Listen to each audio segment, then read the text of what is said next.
This episode is brought to you by NYC crypto trading platform. With the wild swings we're experiencing in these crypto markets, why not take advantage of the wide range of cryptos to actually trade on NYC?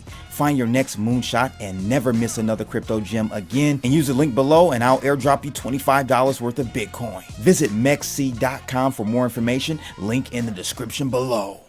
$9,240,000,000.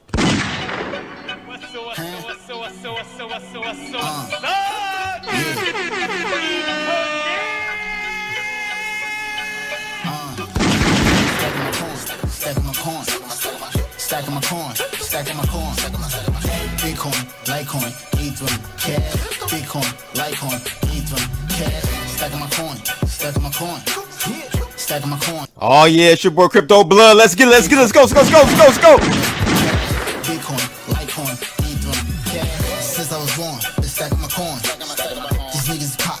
Episode 80. Off the chain. Let's go, people. Livest crypto live stream in the game. Let's go. I'm getting this money, it never get born. I'm loading my trap, they calling the law. Fuck around your clap, for running your jaw. If it ain't about the dollars, then it don't make sense. Tonight we got a new guest coming on, David from Sin City Crypto. Make sure you give him a warm welcome. And we also, of course, a regular Trekk with 2Ks will be joining us tonight. Make sure you guys hit that like button. Let's go. Trying to chase all this bread, though the shit won't last. About to shut the city down like a crypto crash. Stacking my coin. Bitcoin. This evening we will be talking about Bitcoin dead searches hitting an all-time high on Google. Does that mean we're at the bottom or more is to come? More blood is to come? Let me know in the comments below. That's one of the topics. Also, thoughts on the Bored Ape Yacht Club neo-Nazi allegations. I covered it on TikTok. I covered it a little bit on YouTube, and I'm convinced. Definitely got to hear what you guys feel about that. And they finally responded, so we'll take a look at what their response was and if that makes you change your opinion or not. Let me know in the comments below. Let's go. Bitcoin, Litecoin, Ethereum, cash. Stacking my coin. Also, Harmony One hack, $100 million stolen. Me and Trekk was just at a Harmony One event in Manhattan, and nobody talked about it. Didn't even know about it until I got back home. They have a $1 million bounty out. Is it realistic or not? Will someone really give back $100 million for $1 million bounty? Nah, I don't think so. Let's go. Bitcoin, Litecoin, Ethereum, cash. We're also going to cover blockchain. So is it necessary? This one guy who was very instrumental in the invention of the web says he doesn't think so. He has a project that doesn't use blockchain but is decentralized. We'll talk about that. Also, we've got Blockfi being bailed out by FTX too. You guys know FTX bailed out Voyager. Now they're bailing out Blockfi. Are they going too far? All that on tonight's episode of Off the Chain, episode 80. Let's go. Smoking on that crippy got me cliff high. Steam pot, heat rock, slingshot. Surfing through the city while them chips rise. Hot boy, do it big time. Fuck it. Do it live. I'll write it and we'll do it live. Okay. Ready? Fucking thing sucks. We'll do it live. Okay.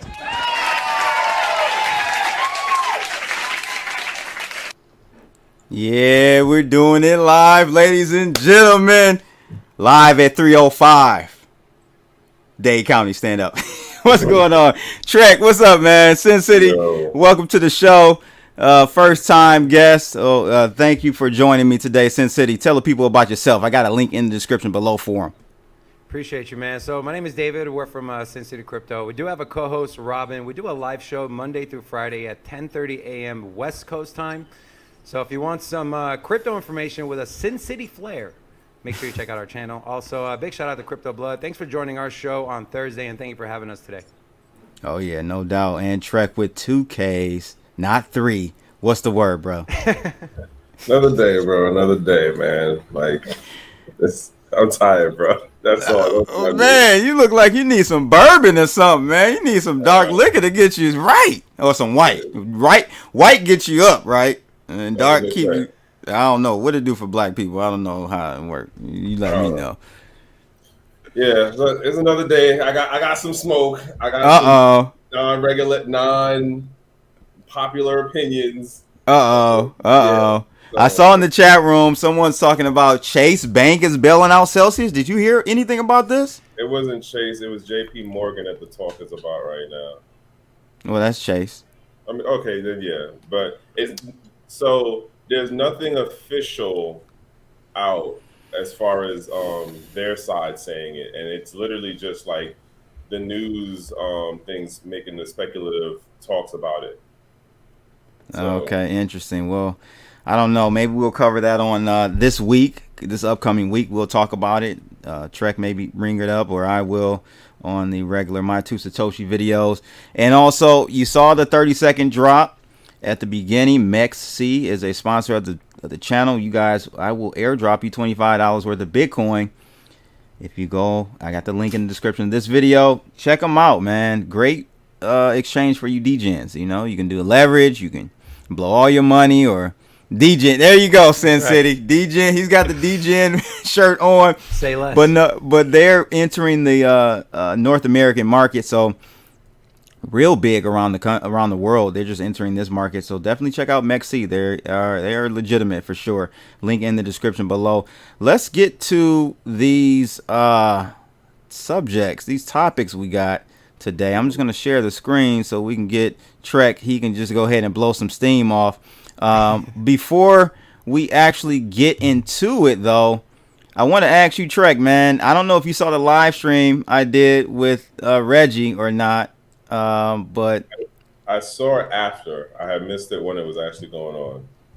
What were your thoughts? As always, Typical. I mean, yeah, he makes good points, and I wish I could have been there, but you know, I had to make my moves. Right. It's still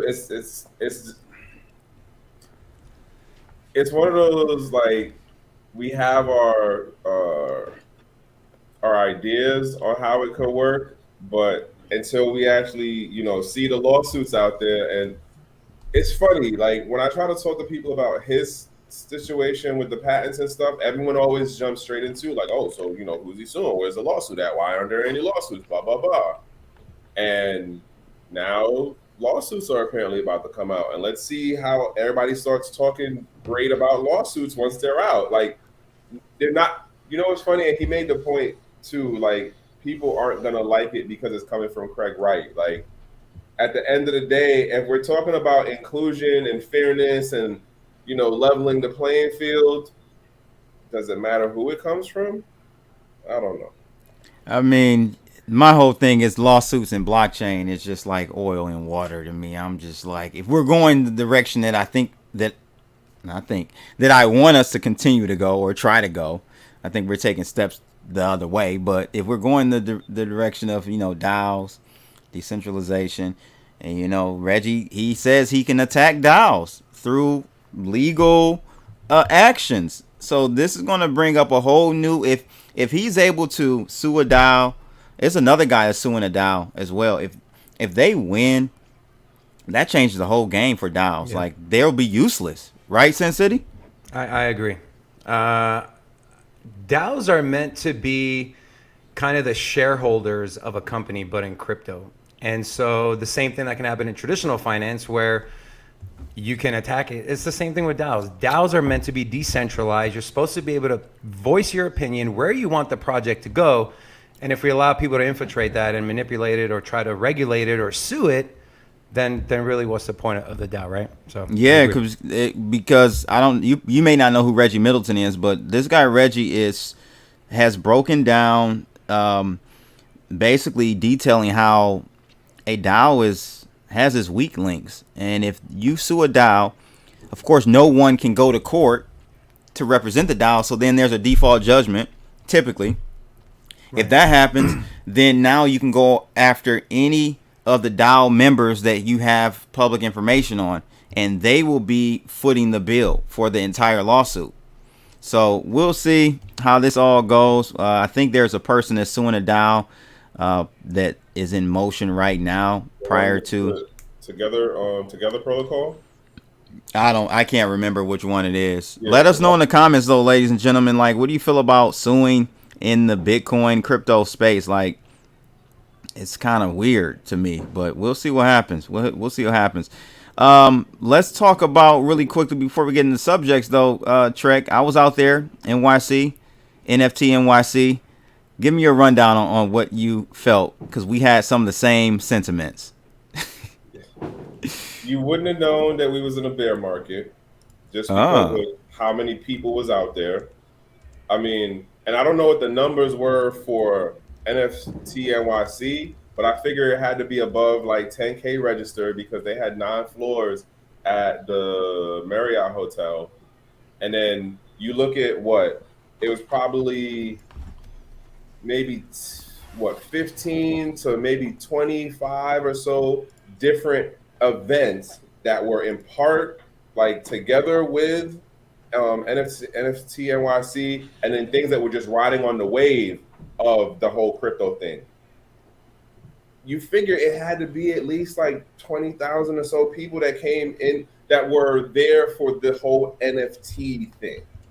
And that's between the Mint Black thing, which was a music thing, between Bored Ape Yacht Club, there was a couple of other different smaller events that were happening up in like the 30s and the 40s too. There was stuff all the way up in Harlem going on. You figure it had to be at least like 20-something thousand people out there, even if they didn't stay the whole time. And so you wouldn't have known we was in a bear market. Like, you've seen so many people walking around with something that was crypto related on them. You wouldn't have known that there were some of the other like little, news things going on that like we talk about, as far as like the Bored Ape Yacht Club stuff, the Harmony stuff, the other lawsuit situation going on with Yuga Labs and the other dude, like, because no one was talking about those things. Like, yeah, so. What are your thoughts, Sin City, about NFTs? Trekk and I aren't really big on the NFT space, like that. Probably because we're some boomer coiners. Come on, you're not that old, bro. But we've been in the space for 9 years, so we're all, this whole NFT wave is an offshoot, like a big offshoot, because at least with the ICOs, it still had something to do with a crypto coin. Right. Or token, right? Now we're talking about non-fungible assets and this whole new subculture. Are you really connected and to the ground with that? So my first NFT voyage, I got burned by a rug pull, but I like NFTs. I think it builds and creates a community, but on top of that, you talk about coins, right? Now a lot of these NFT projects, so I hold Subducts, for example, and they have a utility token, the Volt token. And so with the Bored Apes, you saw the Ape coin. And so when you talk about, where boomer coiners, there's no coins. Well, the newer ones, the ones that have actual utility, where they have a solid project, they are building utility on the token side as well. And for me, NFTs go beyond just profile pictures and community. I mean, you look at what some of these companies, there was I forget which platform it was, but they were in Romania. And they were putting everything on the blockchain, right? Making it an NFT, whether it was your driving license, your school records, whatever the case may be. You look at Cardano. I know you're not a big Cardano fan, but what they're doing in Africa, banking the unbanked, and essentially making it easier for people to have access to money, to an actual account where they don't have to just hoard cash under their mattress. And so, I get into arguments with people all the time who are not NFT fans. Well, it's just a right click, it's a JPEG. I'm like, it's not just a JPEG. That's one side. I guess my thing is, that is one side. Unfortunately, that's the popular side. And Trekk, you can probably attest to this, at least at the NFT NYC events. It was all about them right click JPEGs, baby. All about them. All right, so it's a couple of different things I've noticed, and I take each event for, like, does it either solidify my observation, my qualitative observation of what I see going on in the space, or does it throw it out the window? One thing, this new era, this new wave, this new mentality of user, they don't care about the tech like that. there's X amount of this. Is it is there a virtuous background narrative? Do you identify with the mission and the value stuff, right? Not monetary value, but like the moral or the what's that word? Heuristic. I think that's the word I'm looking for. Altruistic. Altruistic. Yeah, there we go. Altruistic mission or value behind it. There were definitely a number of those folks, and like if you even asked them about if they understood X amount of the difference between the smart contracts or even the ecosystems, to be like, hey, okay, you get the difference between, you know, the 1155 versus like the 721 and stuff. Most of the folks didn't even care about that. Right. This wave though is funny because at the same time, you have part of the community that is like, oh, I like it because I like how it looks aesthetically. And then you have the other part of the community is like, well, if it doesn't have some kind of utility to it, then it's not an NFT. They don't care about the art. And I've heard people say that in Twitter spaces. And I feel like going to the NFC NYC thing, you saw those groups of people there, and then the total new folks who like didn't get any of it, but they just wanted to be a part of like this artistic thing going on. Yeah, all I kept hearing was a DAO for this, a DAO for that. We're gonna have a DAO for menstrual cycles and fairness. No lie, and I'm gonna have this woman on. I'm not poking, fun at her. A DAO for menstrual cycles. You gotta put the context. Okay, all right. Put the context, because I like to just, I like to just go ahead, man. Tell them. So the basic idea is that she has started a NFT project that has a DAO connected to it, and the idea is to destigmatize women's menstruation. And the name of the art thing or her NFT itself for that is called like One Dropper, I think. I don't remember exactly, but one drop, one drop, meaning so, like one drop of blood. But like that's the whole thing of what I'm saying. One drop of blood. Whoop, so whoop. Is the idea of it's not about. Make something out of that, CV. It's about the altruistic like missions and vision stuff. It's not about the tech side of it. And I'm not saying there weren't techie people there. There were definitely techie people. But the other thing that I noticed too was how much of the traditional gaming sector folks, whether they were marketing, biz development, or like developers, like I met Ben Mora, and he was mad cool to talk with.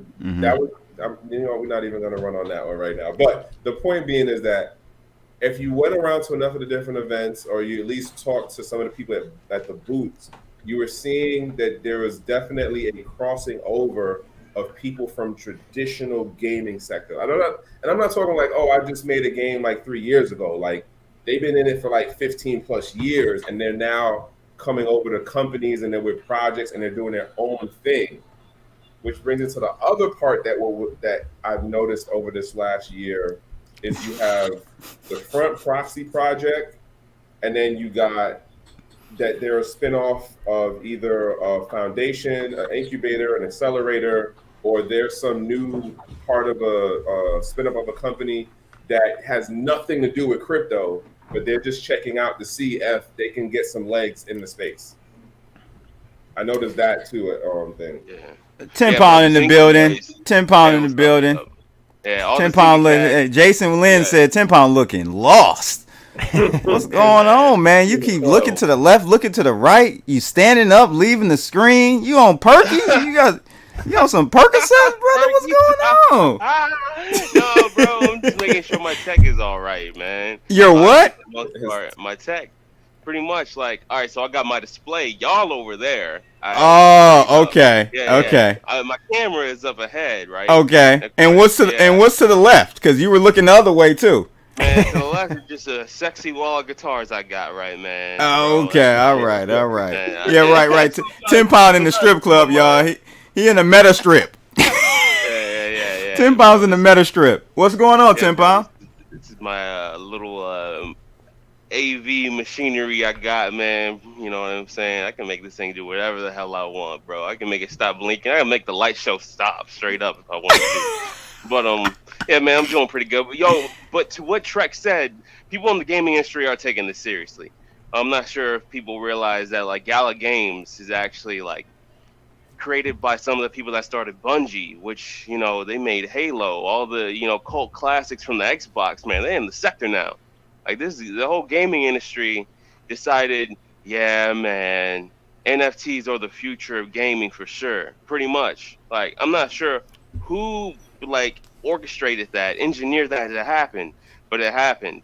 And now all these major scientists, man, great computer scientists in like game engine manipulators, you know what I mean? Like open source game engine manipulators are now building in this space, and they're trying to take this to the next level. So we might see an epic melt up from like a huge multi-trillion-dollar gaming industry literally merging with this sector like over the span of the next couple months. Like it's going to be ridiculous. There's no way in hell but it's different than it's different than if they were coming in with the crypto coins or tokens, because then the value transfer is more, it will push like everything up. But if it's like going to be NFT specific, do you think it's going to be bifurcated or kind of like segmented to certain projects, and not the whole NFT space is going to rise up with it?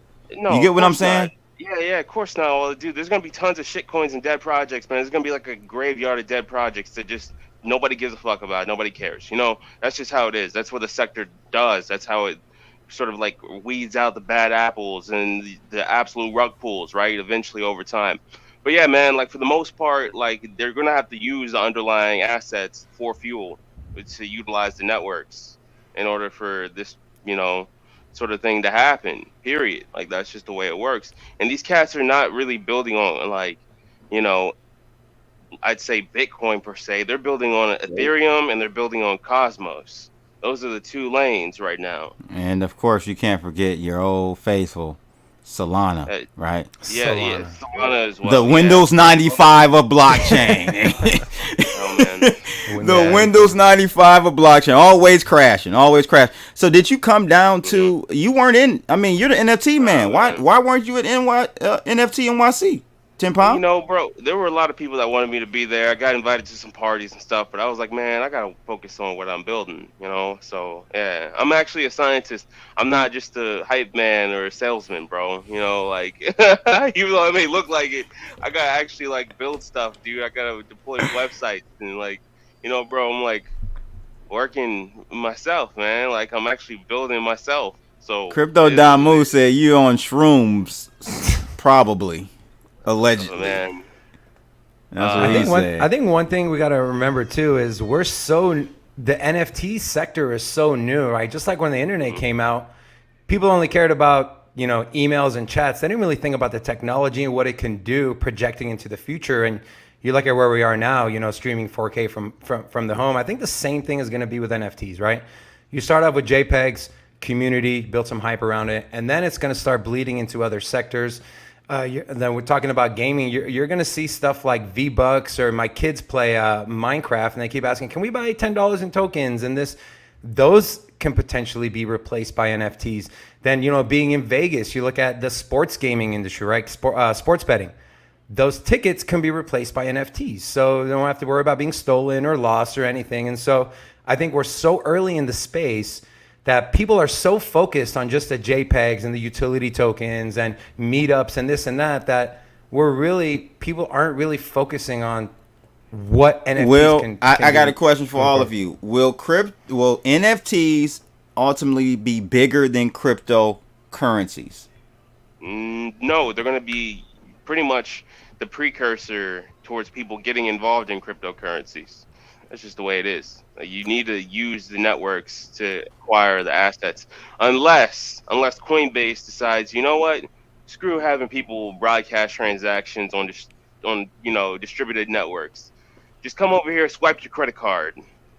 If that's the case, right? That's what I'm saying. That's why I asked the question to all of you. Yeah. Yeah, that's why I asked the question. Is it going to be a fiat to NFT world on ramp? Is that going to be the future? that's I gonna be a personally thing. think it is. I think it That's is. gonna I be a think thing. people will circumvent, because we saw Trekk. A lot of people at this NFT conference they wasn't effing with coins, crypto coins, really at all, which shocked me.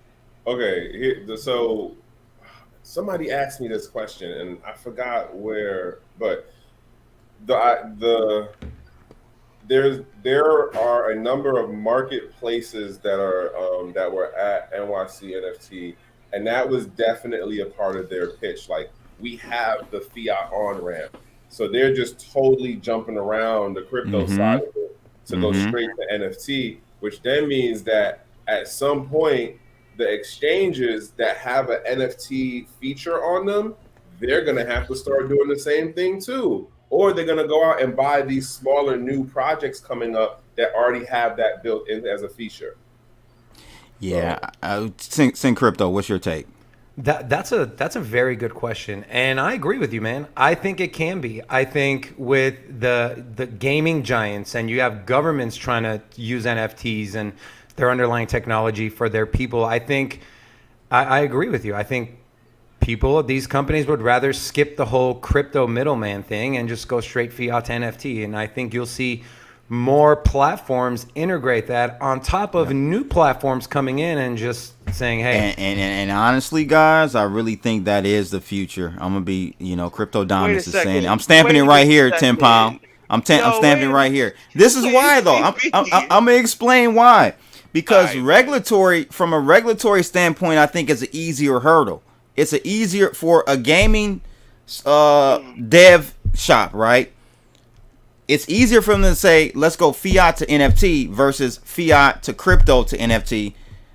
Cryptos will be considered currencies, and maybe they're security or whatever. But NFT, because they're all serialized and they're unique items on the blockchain or whatever, you really can't put that into a category of a security.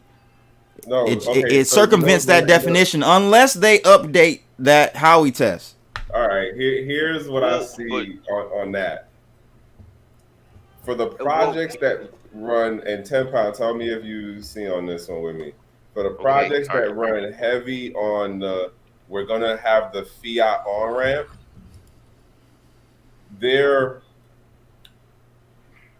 I would say that, like, we're gonna get into a bigger push on saying it's digital assets and it's not NFTs. Why? Because then that changes the use case understanding, like, where this isn't about you can do whatever you want with it. You can buy and sell it whatever you want. Like, look at what Vive did with their stuff as far as digital assets and like intellectual property stuff. It's you're gonna have a number of companies come out and say they're doing NFT/digital assets, but it's just gonna be stuff on a ledger that's not on chain. That's I see that coming up. Like, that's the next wave of thing that we're gonna go through, because that's gonna be a way easier shot of fiat digital asset that's on a ledger, not on an actual blockchain, layer 1, layer 2, none of that shit. And it's an easier sell in the regulatory space. I'm not sure about that, guys. I'm not entirely sure. For the most part, if that's really what's going to go down here, like, period. For the most part, I think there's going to be a lot of people that are going to see through the guise of what the Federal Reserve is doing eventually, and then they're going to realize that this perceived value that's being perpetuated isn't necessarily sustainable at all. That's just my opinion, though. That's just my opinion. I think these fiat to NFT projects are going to realize that they shot themselves in the foot once everything sort of like actually becomes what it's supposed to be right now. Right now, we're dealing with a market that's heavily manipulated, right? The banks are practically running amok. They've got the green light from the federal authorities to pretty much custody people's assets in crypto now, practically allowing them to run roughshod over everybody. Like, literally, like, eventually people are going to see past the bullshit and they're not going to want this anymore. And the fact that you guys are having this conversation is kind of like ridiculous to me. It seems Orwellian in nature for the most part. And I think how is it what's Orwellian about it? Me saying that we're going to have fiat to crypto be that's going to be the most popular way into the blockchain. How is that Orwellian? I think airdrops are going to be the most popular way into crypto, and people still wanting to mine it with their cell phones, being able to like mine it with their clothes. The reason I disagree is because it's easier for them to put a ring fence around cryptocurrencies than it is for an NFT, because again, it's a different type of asset. It's you get what I'm saying, Sin City? Yeah, and I just feel like it's all about barrier to entry, right? And so if you have to go from fiat to crypto to NFT versus from fiat to NFT, and I'm not saying that I agree or it's something that I think should happen, but for mainstream adoption, for mass adoption, I think you're going to see the new companies coming in push more towards that fiat to NFT on-ramp and circumventing the whole cryptocurrency thing. So like I said, not saying I agree with it, but it's definitely something I can see. If we want mainstream adoption, it might be something we have to see. I don't know. It kind of goes against, I kind of agree with 10 Pound in a sense, but just because, my opinion is I don't think it should happen doesn't mean I don't think it will happen, if that makes sense. Mm-hmm. Gotcha. That's fair. Yeah, gotcha. Fair. Let's jump off of crypto really quickly. This is a big one. Roe versus Wade. Oh boy. I tweeted out the other, was it last night or yesterday? Fellas, better get that pull-out game together. Get in the gym, practice, because, or clip, snip. You better do the snipping, for real. What is your take, guys? We got all males on the panel today. We should have had some women on this one. What is going on with this? This is why you can't call me a straight Republican, because I don't agree with this one. I really don't. I think women should have the right to pick what they want to do with their own body. But what's your take? Let's start with Sin City. So here's my thing, right? I believe, I believe in the whole your body, your choice thing, right? But it's just funny when the whole vaccine thing came out. And it ain't your body, right? Right. And the whole vaccine mandate. Now, I'm not saying vaccines don't work. I'm not anti-vaccine. I'm vaccinated. My kids are all vaccinated. But when someone's trying to force you to do something, it hits different, right? It's like we don't like to be told what to do. Not as kids, not as adults, not ever. And so when the government is trying to tell you what to do, is trying to tell a woman you can't get an abortion, or is telling me I have to get a vaccine to be able to travel or go to a Raiders game, which I hate the Raiders. It's just, you can't play one side when it fits your narrative and play the other side when it doesn't. So right. If we're going to give people autonomous right over their own bodies, which I agree with, then do it across the board. Don't pick and choose when to do it. I like that. I didn't even think about it from that perspective. But yes, the Republicans are definitely kind of double standard there, in my opinion. Yeah. Trekk with two.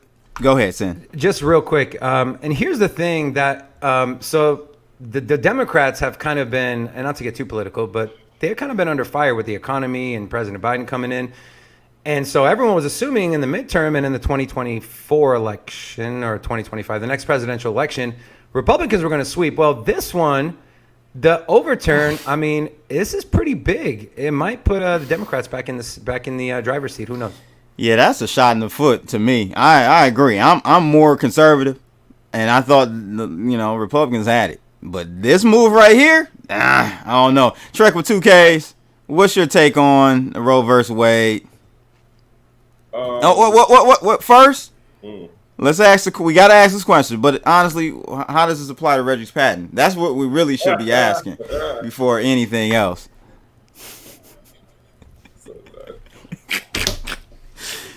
Oh man! I was just replying to somebody in the comments on that.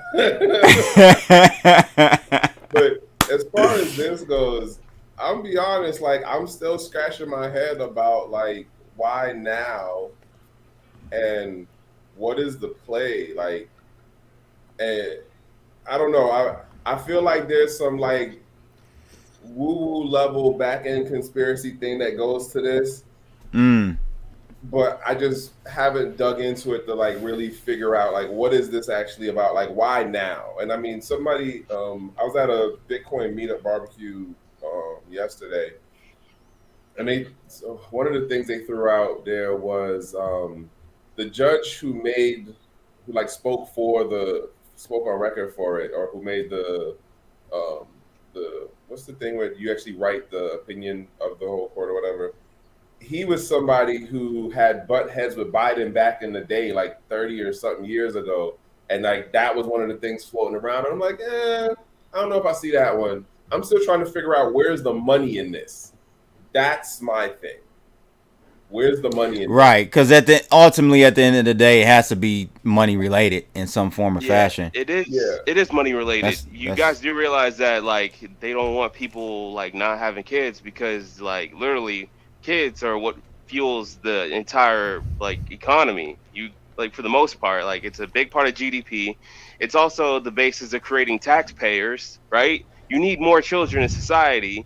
So all I'm saying is like they're gonna want people to have more kids. That's really what it is. Like wholeheartedly, the government is currently spending at 130% debt to GDP ratio. Like it's crazy. It's crazy. So and our population is substantially smaller than India and China. Yeah, exactly. Like a lot of these major companies, technically, are looking at like the population relative to what's going on in the States, and they're realizing why not? Why not actually go overseas where there's a bigger demographic of people and cheaper labor? Like it makes sense. You know? Interesting. So yeah. I see Crypto Damu, or he's from a G's perspective, is saying like, you know, a child's body has, you know, he has his own body apart from his mother. And, you know, that's a delicate topic. You know, when does it become its own human? You know, a lot of people feel strongly about abortion, meaning not allowing it for moral, religious reasons. But again, it should be up to the parent. I think if a mother is not religious, then should she have to follow some of those moral standards that religion brings upon you? I don't know. You guys let me know in the comments. There's some interesting comments on here. Go ahead, Sam. I think 10 Pound brought up a really good point too. You know, you look at a country like China where their birth rate has been declining.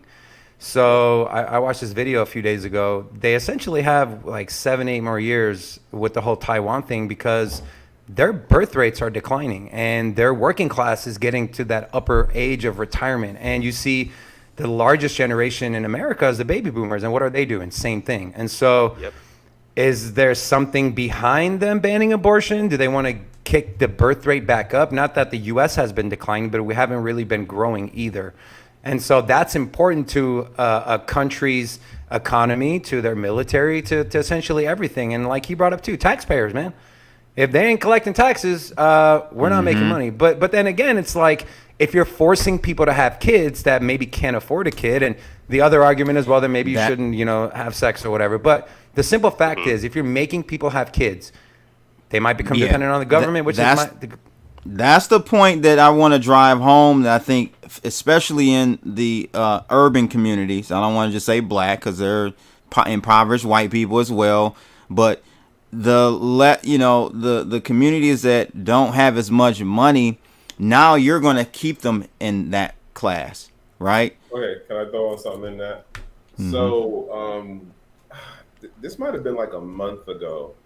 I forget who I was listening to. And they were making a point about how when a country's economics change in regards to, you go from like agriculture into tech, or like your overall country moves up in their development and production and stuff, and education. That was the thing that he was driving really big. The more of your society that you move into education and you have higher like standards of living, he was making a point that when you look globally at different countries and you look over like the last 100 years, pretty much every country that has gone up in education and technology in the biggest society, their birth rate goes down. And so we're on that list, at least for how he was breaking it down. So I don't know, like, if that, like, the Roe v. Wade thing plays into this. I'm not saying that at all. But it was just something that when I heard it and I thought about it, as far as, like, if you look at the development of India, if you look at the development of Japan, South Korea, if you look in Latin America, if you look at us in, like, the quote Western worlds of France, the US, Canada, when you look at where our education level is and our use of technology and modernization, like, yeah, in the overall, we not back in our like parents and grandparents' day when you had like 8, 9 siblings. Like, think about that. How many people do you know who got that many siblings now? Can't do it anymore. Cost of living. That was crazy. Yeah, cost of living is extremely too high. One comment talked about, like, the millennials not having kids, as many kids. Yep. Absolutely, that is very true. You know, we're very conscious about how many kids we have because of the cost of living. You know, having 2 kids is like having 4 or 5 back in the day, right? Yeah. I mean, so I don't know. We'll see what happens. I just wanted to throw that out there, get some conversation going about that with you guys. Let's go ahead and jump back to the crypto side of things and talk about this Google search. We got, you know, Bitcoin dead searches hitting all-time high on Google. What's your thoughts on this? Is this the canary in the coal mine? Is this giving us an indication that we're either at a bottom or we got more to go? I'll start with Sin City. So my co-host Robin was on Around the Blockchain, and I think, Blood, you were on there with him too, where he pulled up the search is Bitcoin a Ponzi scheme? Is Bitcoin dead? Is right. Bitcoin Yeah, that was good. That was good. Yeah. I mean, I think for us to say we're at a bottom, you can't just look at one factor, right? You have to look at macro. You have to look at investor sentiment, which is what this goes to. You have to look at on-chain analytics. And for me, the most important factor in determining a bottom is minor capitulation. And we've seen the beginning of it, but I don't think we've seen the end of it. And until we see the end of minor capitulation, I don't think we're near a bottom. I talked about this. We did a video actually on a recession in Bitcoin, and I compare our macro environment now to what happened in the late 60s and 70s with stagflation, right? All we're missing is high unemployment, and we're literally stagflation. And so what happened there is everything drew down 40, 50, 60%. And now crypto wasn't around then, which is kind of what, it doesn't scare me. It's just intriguing to see how everything's going to play out, right? Bitcoin, the life of Bitcoin and crypto has always been in a macro sense of quantitative easing, money printing, low interest rates. Well, when they flip the switch and they go reverse, what's crypto going to look like? Are people going to adopt it as an off-risk asset, or are they still going to consider it on risk, and is it just going to tank like the rest of the markets? Right now, we're seeing a correlation between the NASDAQ, the S&P, the Dow, and crypto. Whether it's going to stay like that through a recession and a bad macro climate, or if we're going to completely diverge from that and do our own thing, that remains to be seen. But as far as being in a bottom, I don't think so. I still we have a little ways to go. I'm thinking we're getting in the mid to low 10,000, so between 12 and 16,000. That's going to be all of us here soon, all the degens. So yeah, sentiment is definitely bad. I think we dropped to 6 on the fear and greed index like a few days ago. So sentiment is still bad, and so that doesn't surprise me that people are searching is Bitcoin dead. Gotcha. Trekk, what's your thoughts on Bitcoin dead searches hitting all-time high? So, you know me, bro. Like, I hear headlines, and then I'm like, yeah, but like, what does that mean on the back end? And as far as this thing with Google, I mean, there's also the thing of like, they play with the search results, and they play with that, like, for where you're searching from. So you're saying that this data is not real, not representative of what's actually going on? Google would never do that. They would never fudge the numbers, guys. Come on. I'm kidding, Listen, of course. You know where I'm going, Sid. Like, Take your time, Reverend. Take your time, Reverend. Take your time. Preach. Preach, Rev. the thing that gets me now when we start quoting out like, well, Google blah blah blah. There was a search on this, or like I can do the search. We can look like example of right. I think we're in at least 3 different locations, right? And if I do a search and share my screen versus Sin doing the search and sharing his screen, we're gonna have X amount of different predictive search results come up, right? And so for me, like little things like that also play. But this is people actually typing verbatim, "Is Bitcoin dead?" Bro, Allegedly. I mean, no, because if Bitcoin, no, not Bitcoin. Sorry, Google's there's a phrase that I cannot think of right now for how they look to do predictive search. So if you type just the one word, it will give you here's the other options of what it could lead to. But those are the things that they filter themselves, right? So yeah, X amount of people might have saw that and been like, okay, boop, that was the first one I want. Is Bitcoin dead? Did Bitcoin die? Here's the problem with that argument. And you see Asti is saying that as well. Numbers are fudgeable. Bots can control the search engine numbers too. Here's my argument against that narrative, because I guarantee you, if it was saying Bitcoin to the moon, Bitcoin is king, Bitcoin is the best result, you wouldn't be questioning that, sir. No, right? No, I'm just Sin City. No. We wouldn't be questioning if we saw it's Bitcoin, the return of Jesus Christ. Like, I mean, I don't get nervous, or I think it's actually a good thing. I mean, you need 90% of the bad actors and the bad cryptos to go bye-bye and just, to be honest, just go away. And so when you see sentiment at an all-time low, if you're a true believer in Bitcoin and crypto, you don't think it's going to zero. So for me, it's like when I see stuff like this, I get excited because, hey, I'm getting a cheaper entry point on my cryptocurrency. Yeah, no, I feel you. Let's go ahead and ask 10 Pound. Oh, okay. Really? You're getting a lap dance. That's great. Thanks. Thanks for your feedback, 10 Pound. Excellent. Oh, really? Oh, okay. Yeah, I kind of agree with you.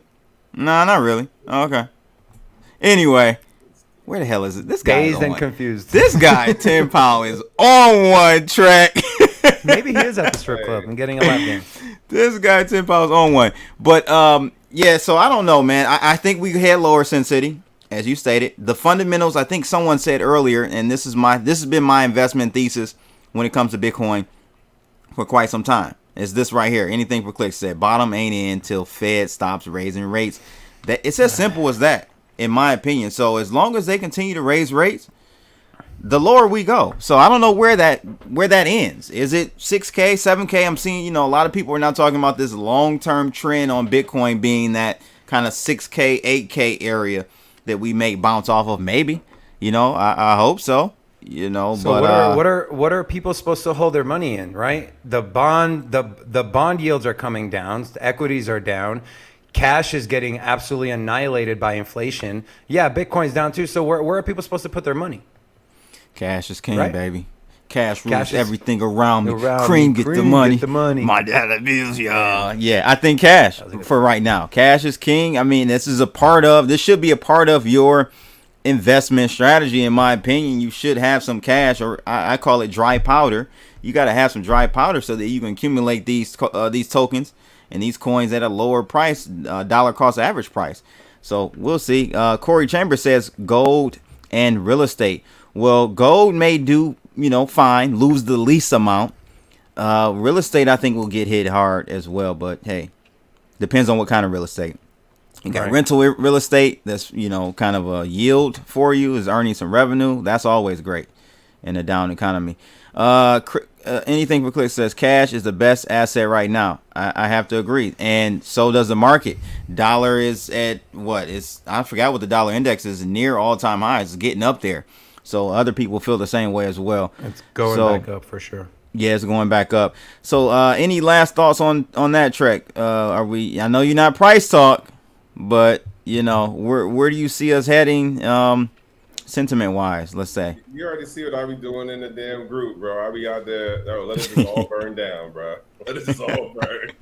Let it burn.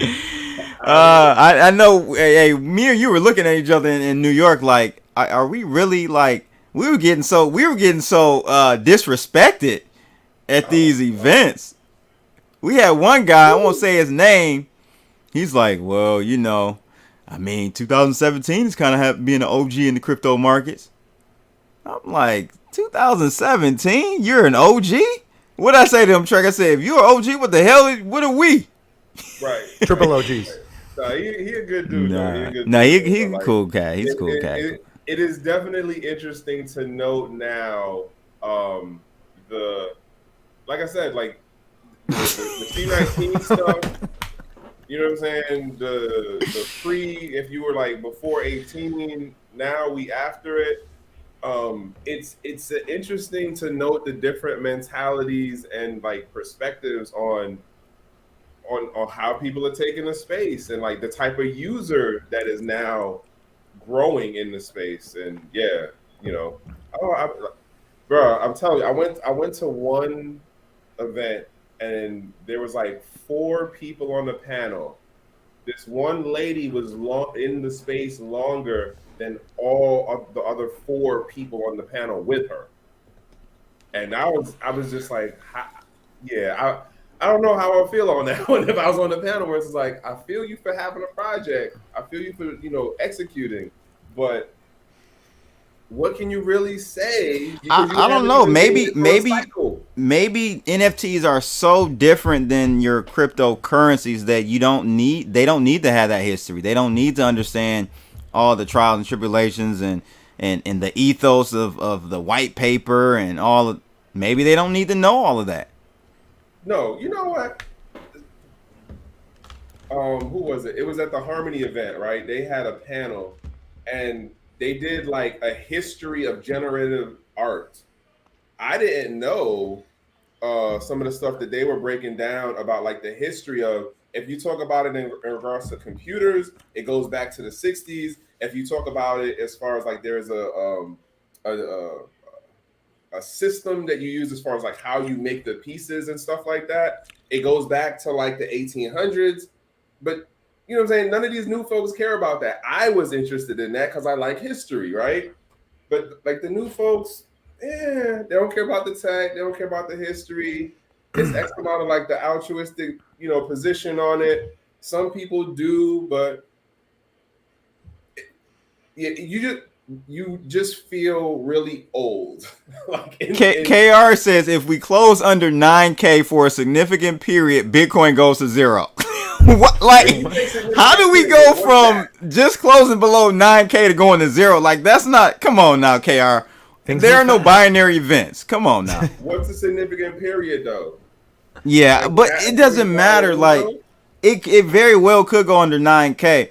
The only way Bitcoin goes to zero is if there's some catastrophic failure, like tech failure, infrastructurally, like some bug that shows up, and that's the only way. And then even if that happens, everyone would come together, fork off, you know, do it like a snapshot at that time right before, and we just start the chain over on the new protocol or whatever.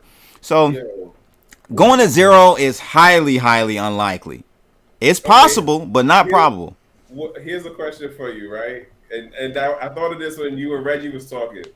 If Craig won his lawsuit about the white paper, how many people that's would weird. actually jump vote and be like, fuck it, I'm letting it go.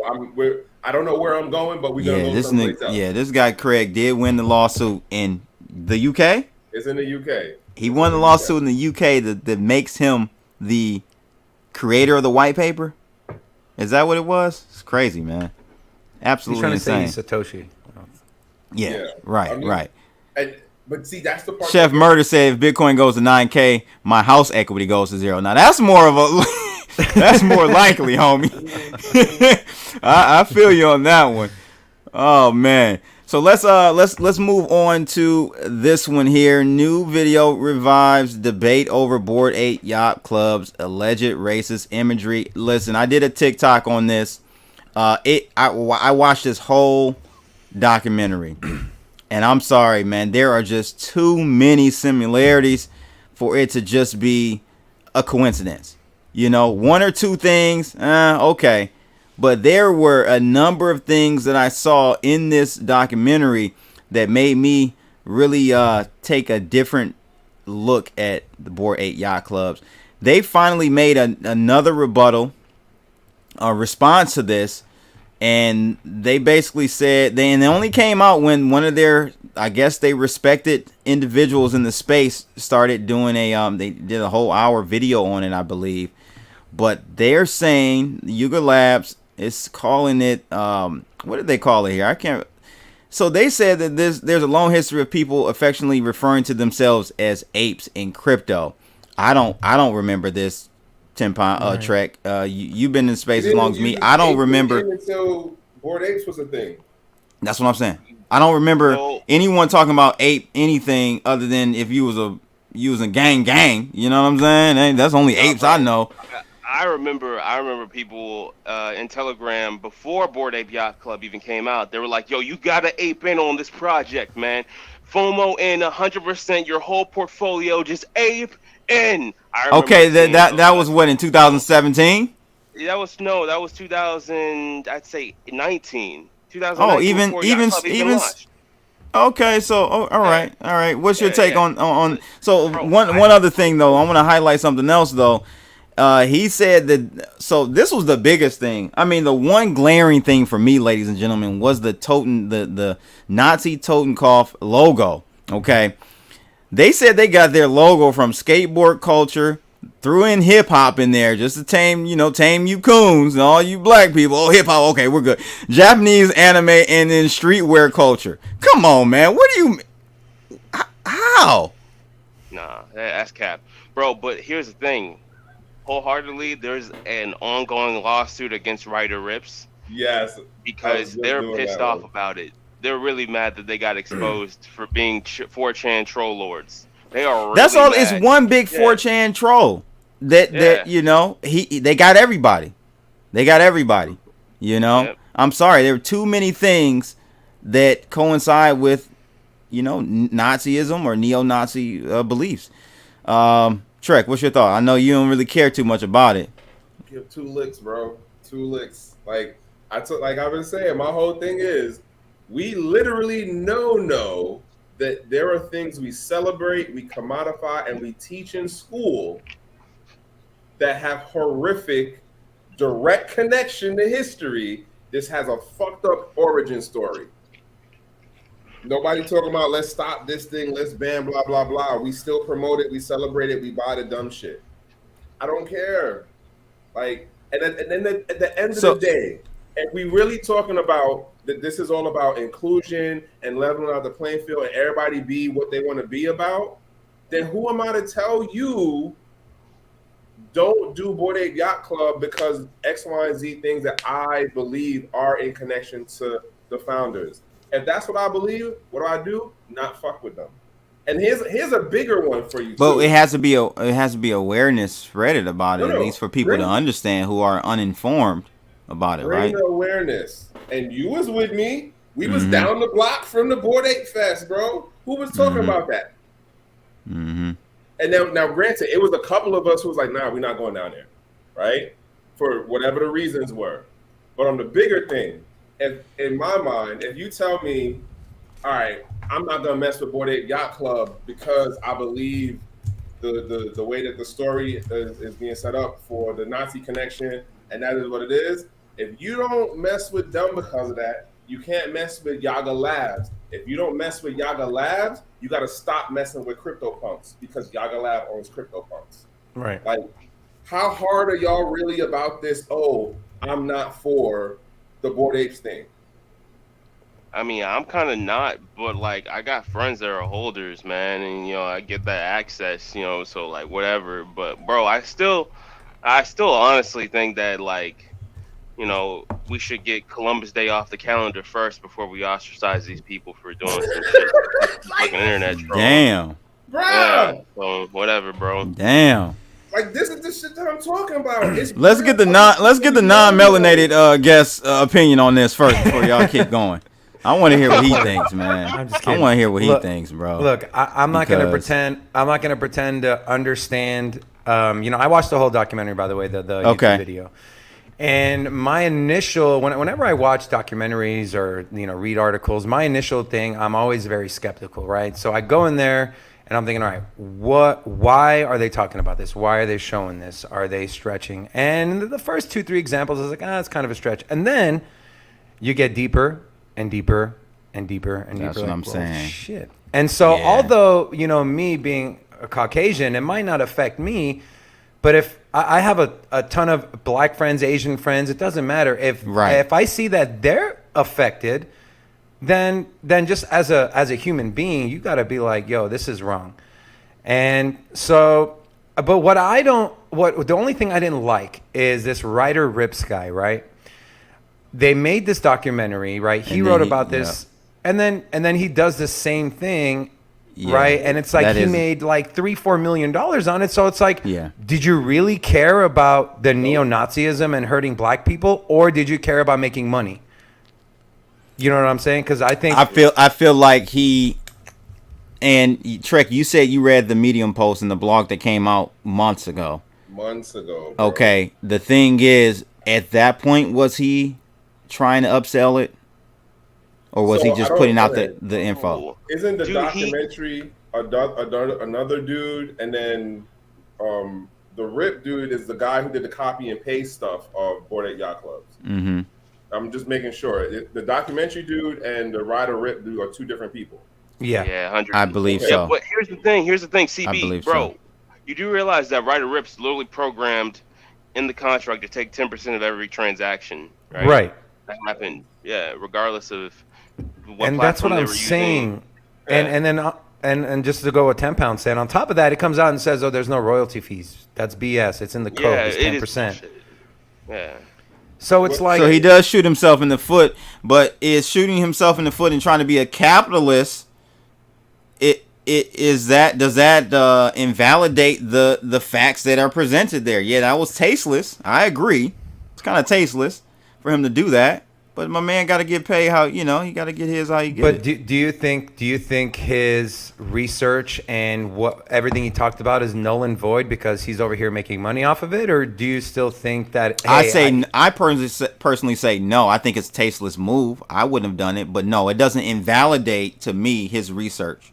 okay. To me, Trekk. I think if he really cared, truly cared, sorry about that, Trekk, but I think if he truly cared, he would have actually made a derivative work collection, literally pointing out and drawing the conclusions, you know what I mean, and like actually breaking it down for people on the JPEG. But no, he just copied and pasted the whole damn thing, plagiarized. And here's the thing too. They asked him, well, what are you going to do with all that money? And he said, I'm going to pay I'm going to pay $3 million Write a to someone to book. write a book about me. Like if you really cared about the black community and the neo-Nazism thing, could have taken that money and donated it to something. I don't know, man. I'm just saying. He could have donated to Black Lives Matter. Let me I'm gonna say this dumb shit right here, right now. This shit always gets me. When there's always somebody non-melanated coming in and telling melanated people, yo, they discriminate against you. Yo, you need to be concerned with this. You know why? Yo, Cause we don't read. my goddamn radar. Like We don't be reading, bro. We don't be. Listen. No, bro. No. There are a number of things that of like social justice stuff that get pushed out to be the concerns of black people that are not on the black community or the brown community's radar the way it is pushed on like the bigger media scale narrative. Like this shit right here, bro, like how many people did we see walking around that were black wearing Bored Ape Yacht Club shit, man? That's because they're ignorant to the fact. If they knew, they wouldn't do it. Bullshit, bro.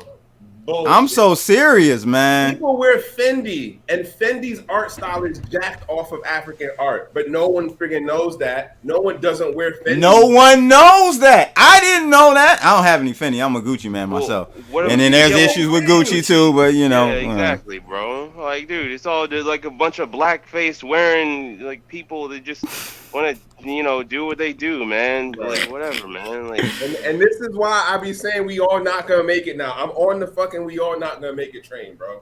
What? Oh, I've been on that. Hey, once the stimmy, when the stimmy bucks hit, you know, all the PPP money hit, and I was at the mall. All you see is lines around the corner of Louis, Gucci, and Fendi, and all that. And who's in line? Chocolate faces. We didn't go start businesses. We didn't put money back into the community. No, we took the money we got and gave it right back to them. I said reparations won't work. Reparations won't ever work because we'll do exactly what we just did. Dave Chappelle should run for president. He predicted it years ago. Dave Chappelle's the man. Yes, he is. 10 pound.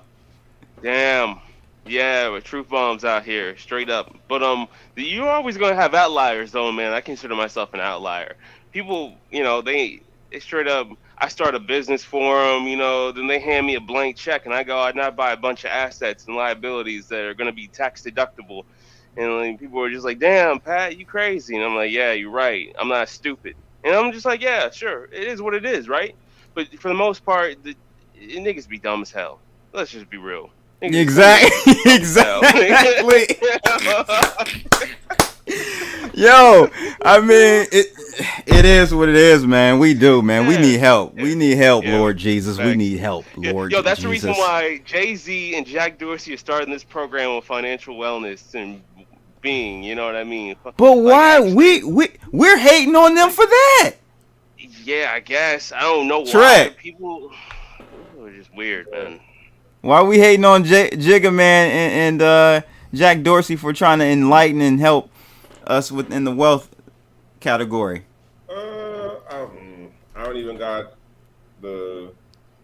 I mean, I know some of the stuff. I know some of the stuff in regards to people who are like in the community, but there's other parts of it that I'm not privy to, and I think in part it is just a bigger hate thing. And at the end of it, like we can argue about is it better to have like some type of education versus no type of education, or like who's supposed to be the one that does it? And I mean, some level of exposure, that's the word I'm looking for. Exposure is arguably better than no exposure.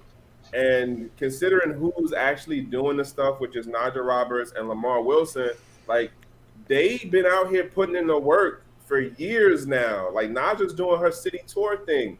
Like, right. You know what I'm saying? So like it's good people who actually putting in the work for it. Now, granted, you think whatever you think about Jay, you think whatever you think about Jack, but like Naja and Wilson and Lamar, like they know they stuff and they've been out here for a while trying to put people on. So, you know. Yeah, well, that's another conversation that can go forever. But I just want to definitely bring that up and get your opinion, you know, in the chat rooms on.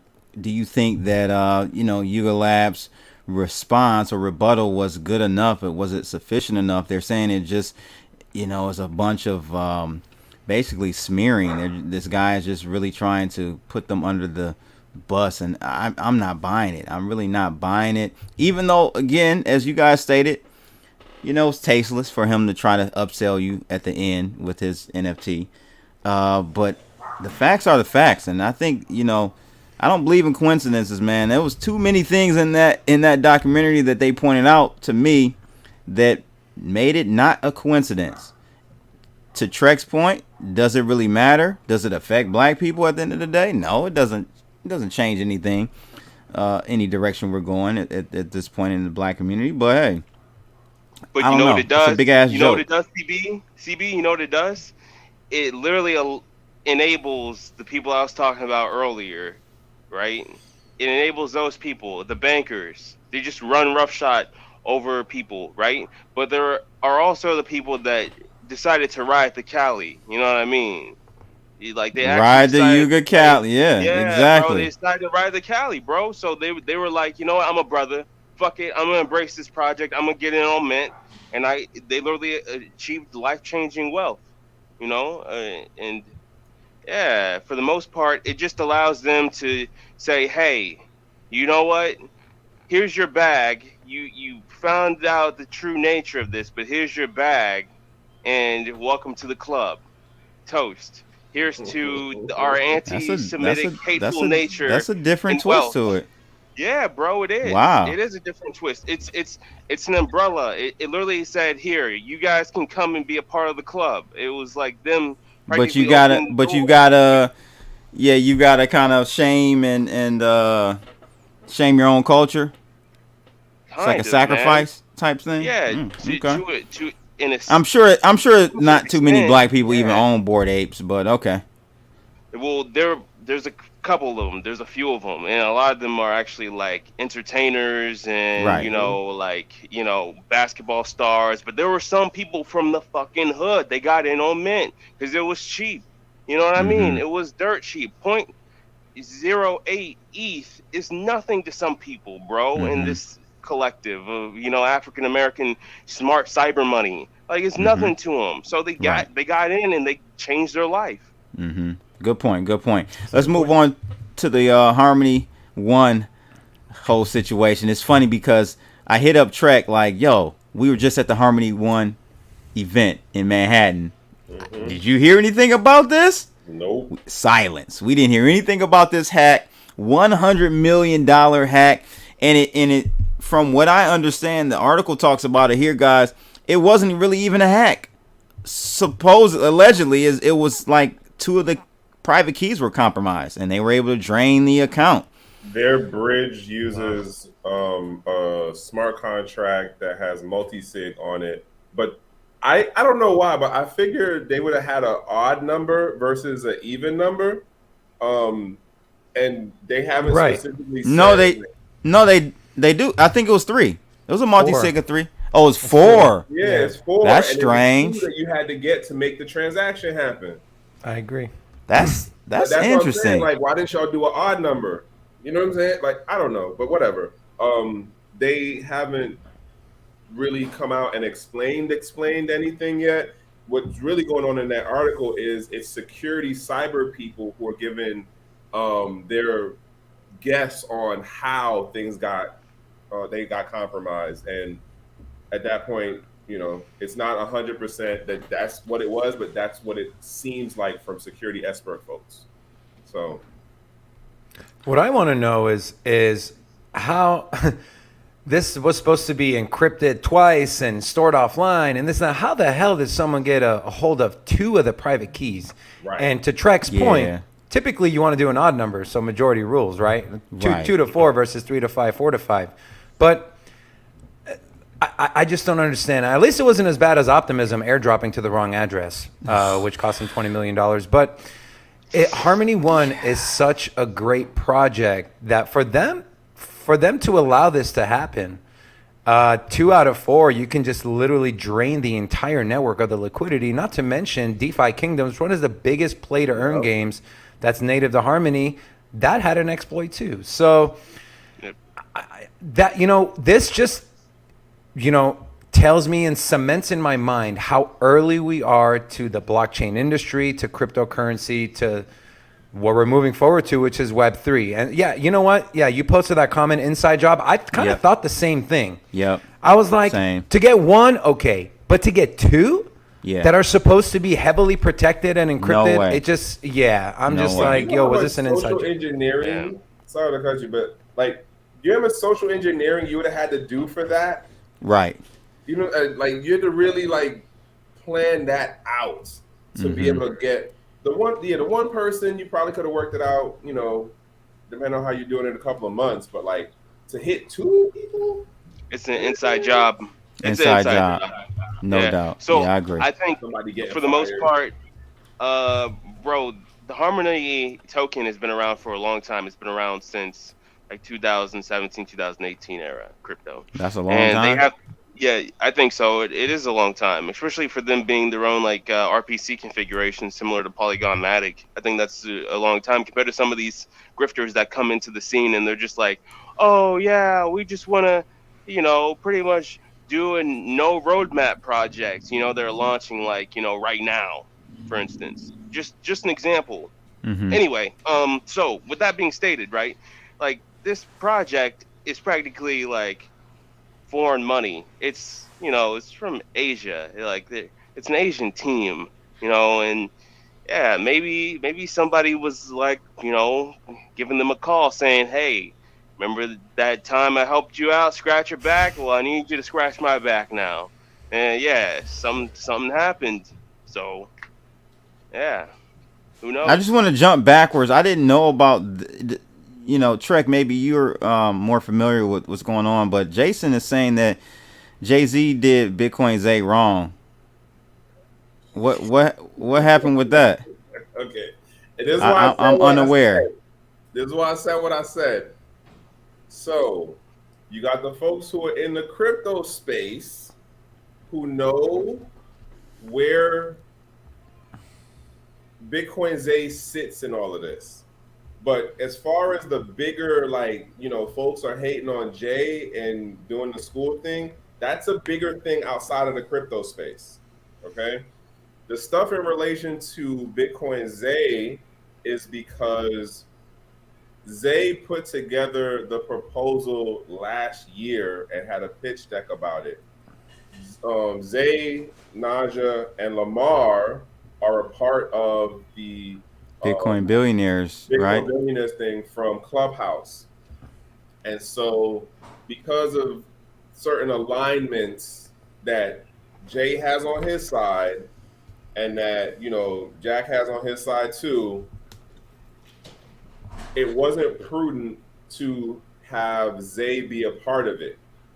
And so that's why you see in the main publication stuff, it's Naja and Lamar, because Jay's camp of folks didn't like certain things about what Zay was saying publicly. So, it is what it is. But at the end of the day, I'm gonna say it this way, and this isn't like me speaking on behalf of the whole Gentlemen of Crypto team. This is just, we've had our conversations about stuff. I was literally next to Zay when King called him about the shit. And it's like, hey, it is what it is. We still got love for the folks. Naj does her thing. Lamar does his thing. They know what they know. They've been in the space for a while. And it's not like there aren't other things that Zay can't work on and build out in Miami, which he's already doing. So it's not the end of the world, people. It's really not. Yeah, see, that's how much I'm out the loop, man. I didn't even know anything about that. Wow, that's pretty crazy, bro. That's the higher up you get, the more political and more diplomatic you got to become. That's why Crypto Blood will be where he is. Bruh. At the bottom, nigga, because I ain't biting my tongue for nobody. Yeah, nobody. Bro, yeah, bro. I'm the type of guy, man. I'll straight up tell you I don't like you to your face. Straight up. Come on, man. I'm that type of dude, man. Straight up. Yeah. Yeah. I ain't about this politicking gossip shit, man. Come on, man. We men out here. It is what it is.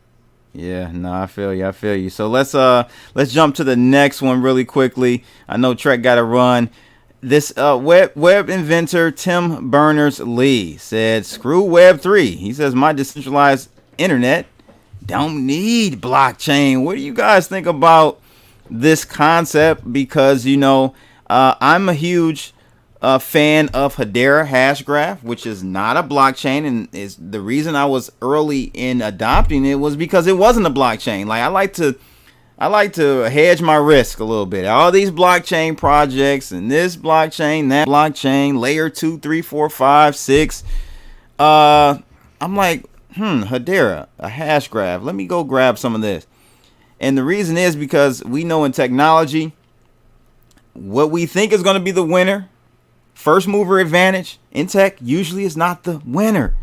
Google was not the first search engine.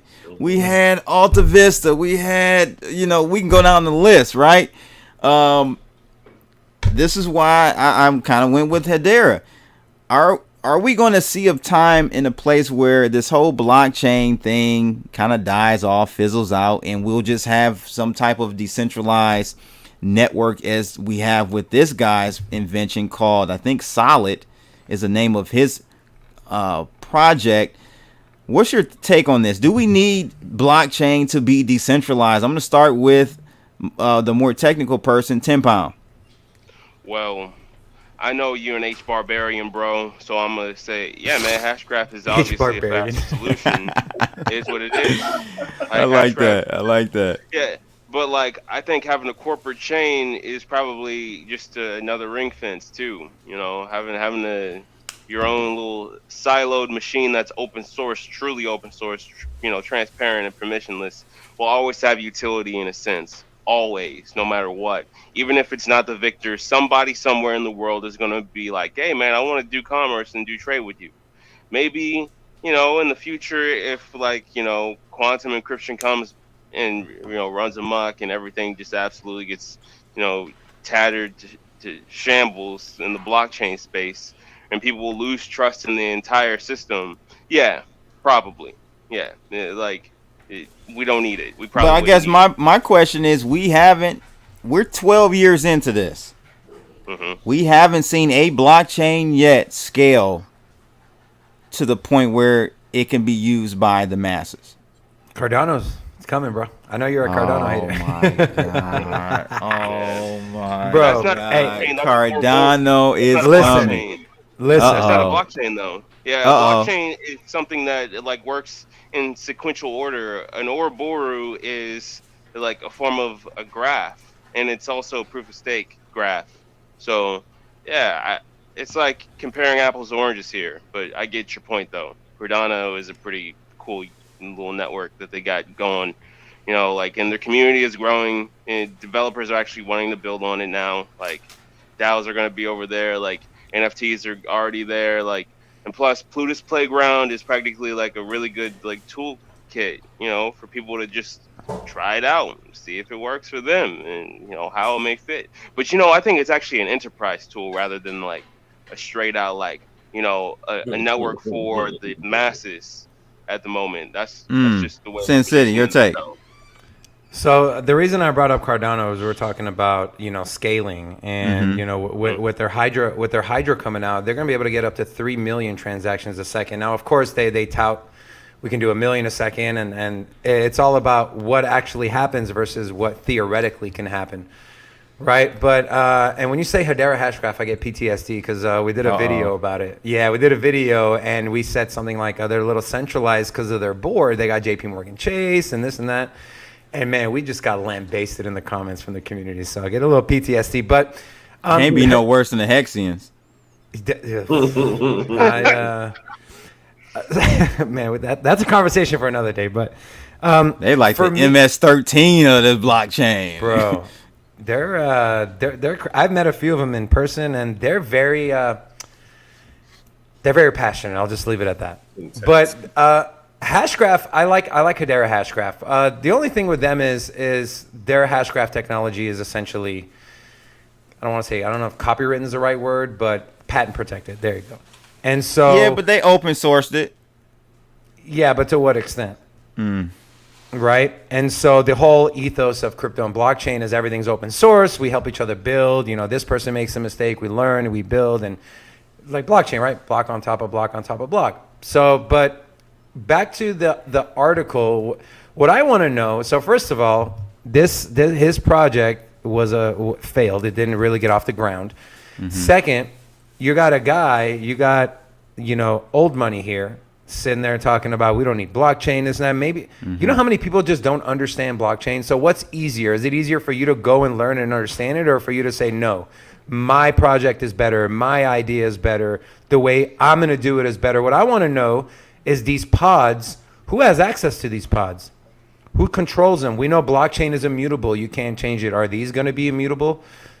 That remains to be seen. I'm not a super tech savvy or this and that, but just off of face value, those are the questions that come up to me immediately. Yeah. Yeah, I don't believe in anybody shilling, man. Like just saying, "Oh no, this is just a little theater," you know.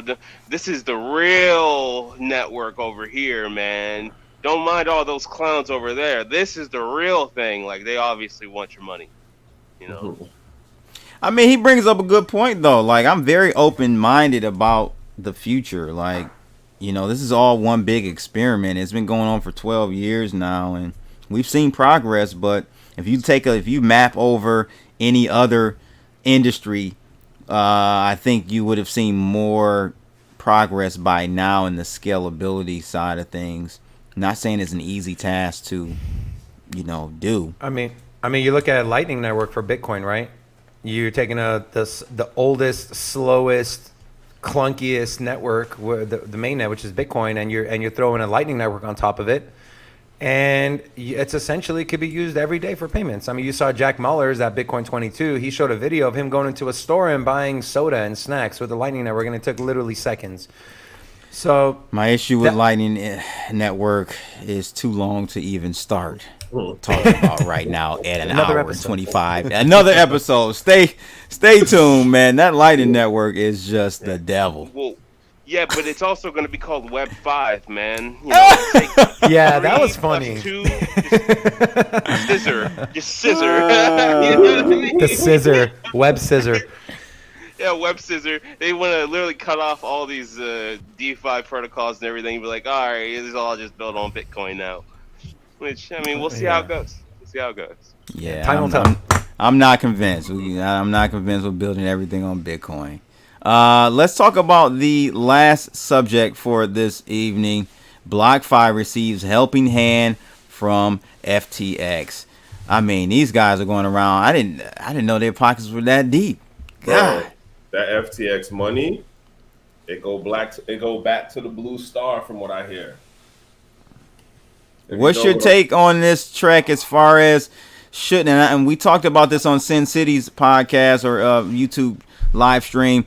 Is this the proper way to go about it? Should FTX be going out, bailing out Blockfi, Voyager, and I don't know who's going to be next, and actually convincing or suggesting that other people should do it as well, bigger players in the market?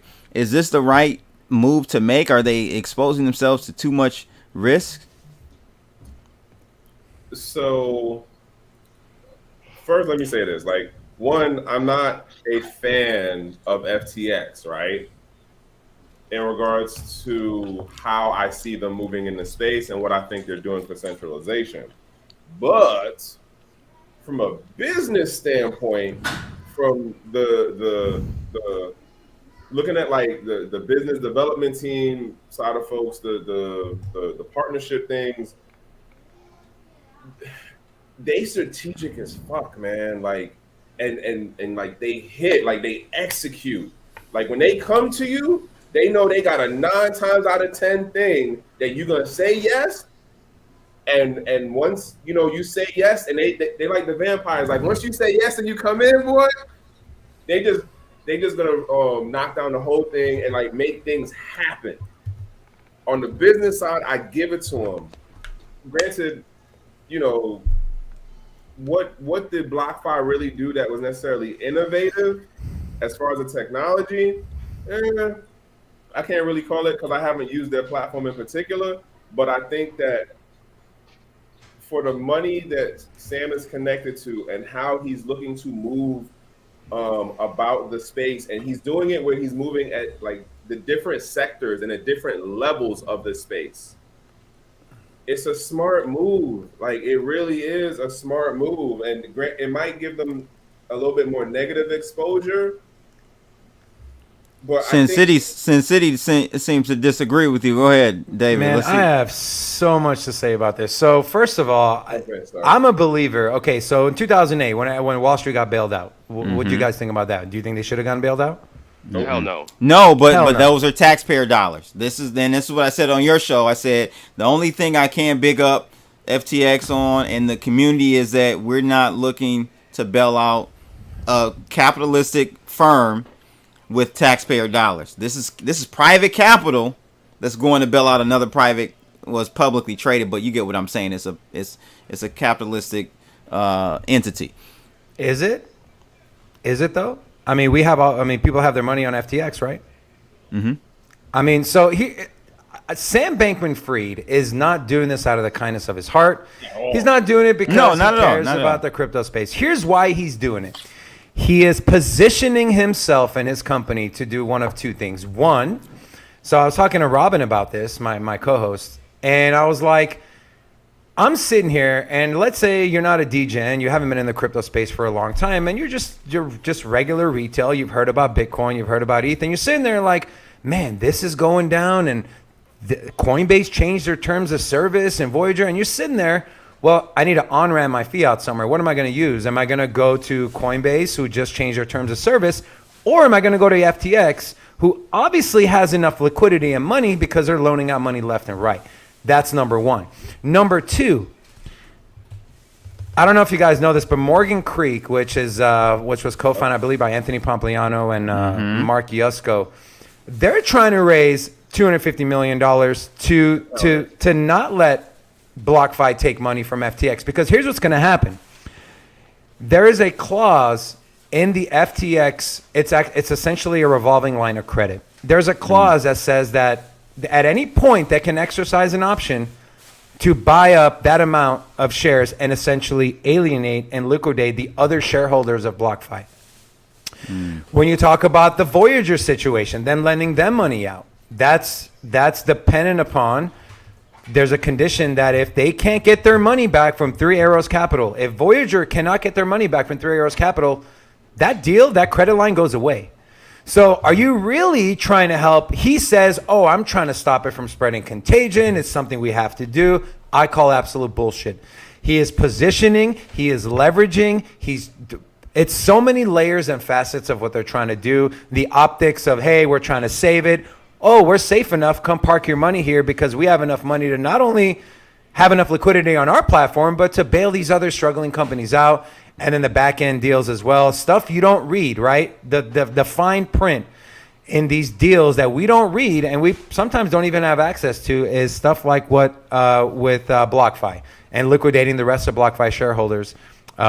If they so choose to. So that's capitalism, though, right? Yeah, he's not doing it. It's not this is not an altruistic. I mean, he may paint it that way, but I mean, anyone who's a real capitalist knows that he ain't doing this with nothing on the back end. This is something definitely. If you really cared about cryptocurrency and the future, you would let these projects completely die. You know why?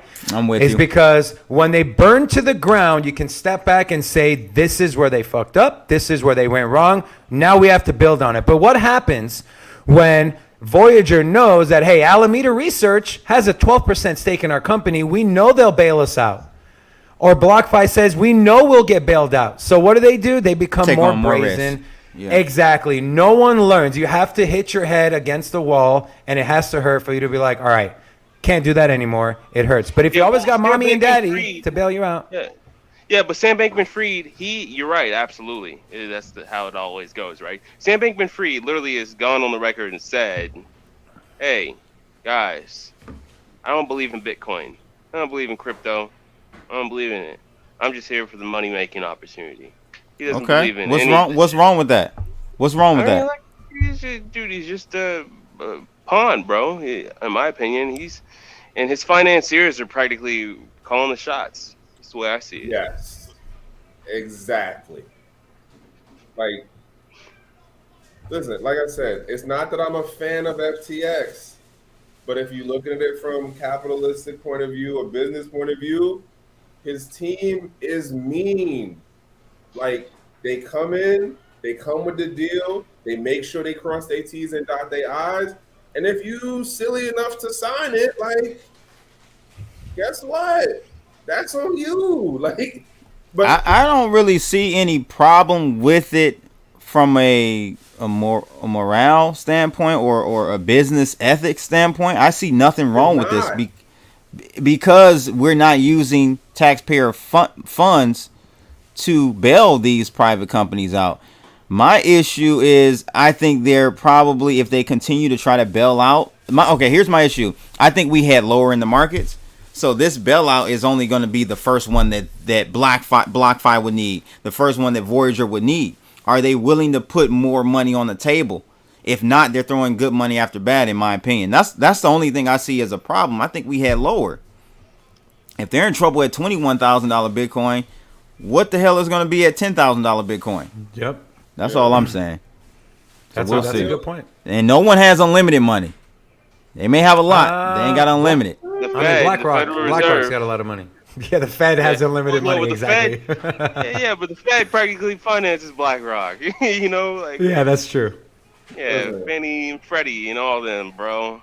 Man, that was wild. I feel like what we're seeing happen in front of us right now. So, you know how we talked about like transparency and inclusion and everybody being able to level, like we basically had all of the traditional finance mentality people from Wall Street side stuff come into the space, whether they use proxies on the front end, they moved into the space and look to do the same dumb shit that they did for the last like 40 years of intermingling pots of money. Who's the shell company for this and that? Who's trying to figure out like, all right, let's spread our, let's say 500 million across like 4 different platforms.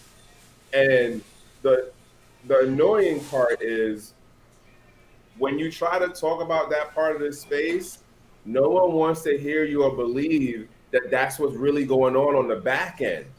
Like 16 ounces and what like Andrea Horowitz and them is doing. Did you just say 16 ounces? Is it 16 ounces? What's the name of the investment firm? 16 ounces. A16Z. Yo, you talking about Andreessen Horowitz, man? Andreessen Horowitz. All right. Like the game they're playing on the back end. The game they're playing on the back end is so far like removed from what people understand about this blockchain crypto, I'm gonna say front business, proxy business stuff, that I don't know, man. I feel like the more and more I learn and the more I start to notice the patterns and see certain things, I get kind of disheartening.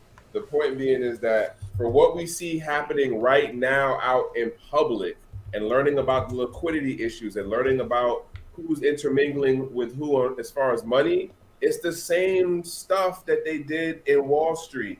And we have those same people being the financiers on the back end, but they have proxies in front of them. Yeah, but dude, Bernie Madoff's out. He's been out of jail for a while, bro, and he loves crypto, man. He loves crypto. Who? Bernie Madoff. Bernie Madoff is dead. Oh, he is? Oh, my bad. He's back from the dead. He's back from the dead. I thought you knew that, bro. The Walking Dead. Yeah, he's out of the jail because he was buried. He was buried outside the jail. That's the only closest thing he's out of jail. Good God Almighty. Bernie Madoff still loves crypto, though. Oh my God. Man, last word, Sin City. First of all, I just want to say, Trekk and 10 Pound, it was a pleasure to be on this panel with you guys, and very nice to meet you. Crypto Blood, thank you so much again for having me on. Crypto Blood, we love you. The reason we brought you on is because we feel like our vibes as far as what we do on our show is very similar to yours. So if you guys are looking for another good channel to catch some crypto content, make sure you come check out Sin City Crypto, Monday through Friday, 10:30 a.m. Vegas time. We have a lot of fun. We talk crypto. So, yeah, thank you guys again. Yeah, no doubt. 10 Peasy. Hey, what's up, everybody? I appreciate the platform, CB. And Sin City, bro, definitely subscribe to your channel as well, man. Catch up on your end. I'm pretty much here to support my boy CB, pretty much from the ether. It is what it is. So you can catch me on Twitter at TPS0011. And yeah, man, remember, zombie money makes the world go round. All right, Trekk with 2Ks. Hey, bottom line is start working on your real world connections with people because they're gonna matter. They're gonna matter in this decade. That's it, man. No doubt, no doubt. Well, I appreciate everybody joining tonight, this evening, wherever you are. Make sure you go follow everyone on this panel. I have the link in the description below. I think that's pretty much it, man. Oh yeah, don't forget, I got a link as well for that $25 airdrop. I'm dropping it to you on MEXC. Go sign up. I got the link in the description below. Thanks to everybody who joined in. We got Paul, a member of the channel. Thanks for joining in, Paul. I appreciate your support.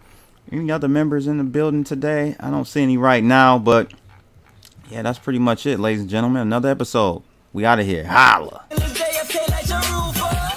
All right, ladies and gentlemen, that's another episode under the belt, episode 80. Make sure you guys like, share, subscribe, click that bell, all that good stuff to be notified about these off the chain live streams, and definitely go follow Trekk with 2Ks. I got the link in the description of this video. And also don't forget to follow Sin City Crypto. New to the channel, very high production over there at Sin City. I had a great time on their show last week, and definitely will have them back on. Show some support, ladies and gentlemen. Support Crypto Blood. And that's another episode. We out of here, people. Holla!